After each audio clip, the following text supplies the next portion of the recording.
Stories, narratives. The narratives that are in our head, the narratives that are in Hollywood, the stories that we actually tell ourselves. So welcome to the Voices of Victory channel. I'm your host, Mario Leone, and today's episode is the story we tell ourselves. This is going to shed some light. It's going to shed some light. You know that very feeling that if you're late to either college or class or high school, whatever the case would be, and it's because traffic was crazy, but when your friend is late, it's because they're just disorganized? I mean, we all do it without even thinking, but it's like we have this built-in lawyer inside of our heads that are already ready to defend ourselves. So in psychology, they call this self-serving bias. But basically, it's just your brain trying to make you look good to your own self. So it's a habit where we take all the credit for the good stuff that happens, but the second things go sideways, we start looking for someone else to actually blame.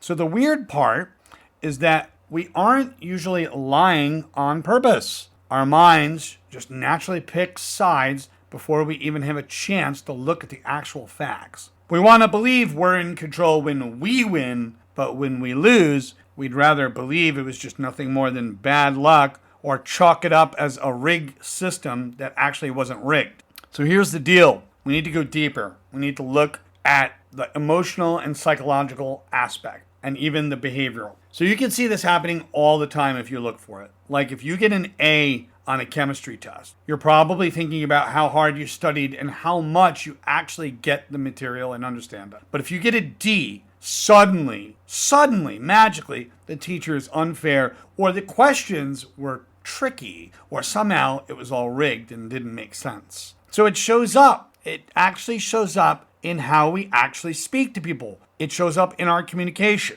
We're really quick to explain away our mistakes. And if we forget to text someone back, it's because we were so busy. But if they do it to us, we think they're being rude or ignoring us. So it's a huge thing and it happens a lot. Everybody thinks they did the most work, and if something goes wrong and one person gets a bad grade, then everyone has a reason in some way, shape, or form. They have a reason why it was someone else's fault. But it's not even that people are trying to be jerks. They were biased towards their own perspective. This is literally to be understood as self-serving bias. So the reason why this actually happens is pretty simple. You just want to feel okay about yourself, and we want to feel okay about ourselves, but our brain wants to keep this image that we're smart, we're capable, and we're doing our best, and no one needs our help, and we need to keep going. So if we admitted every mistake was actually our fault, it'd be pretty hard to stay solid and confident. So instead of actually changing how we see ourselves when we fail, we change how we see the situation. We filter out the parts that make us look bad and focus on the stuff that keeps our story consistent, because that story is consistent with our identity and who we believe we are. So it's a way to stay in the comfort zone,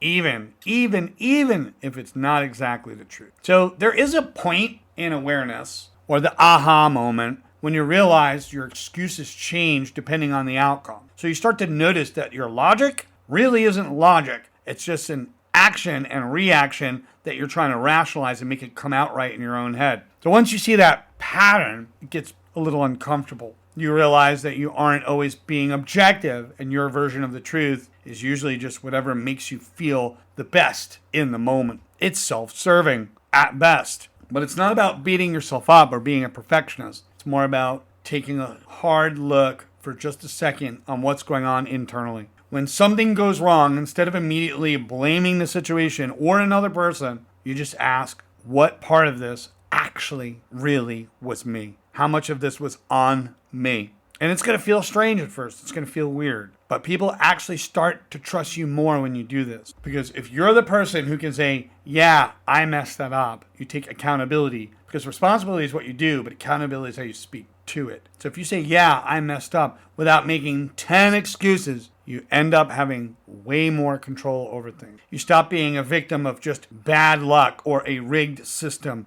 and you start becoming a person where you can actually improve on the inside. So in closing of this episode today, self-serving bias isn't a massive character problem, but it is indeed your brain's little mental recipe or survival hack that your brain uses to actually keep you safe. But guess what? When things get a little clearer and you look at actually what really happened rather than what you project is happening, when you start to let go of that argument in your head and stop trying to win that argument, you start seeing the situation for what it actually really is. You start to see it before the story or the narrative begins in your head. That's all I'm going to say. So make sure you yourself click the link below, and that good old link, that good old wonderful link, is going to take you over to Patreon. Have a great day. See you in the next one.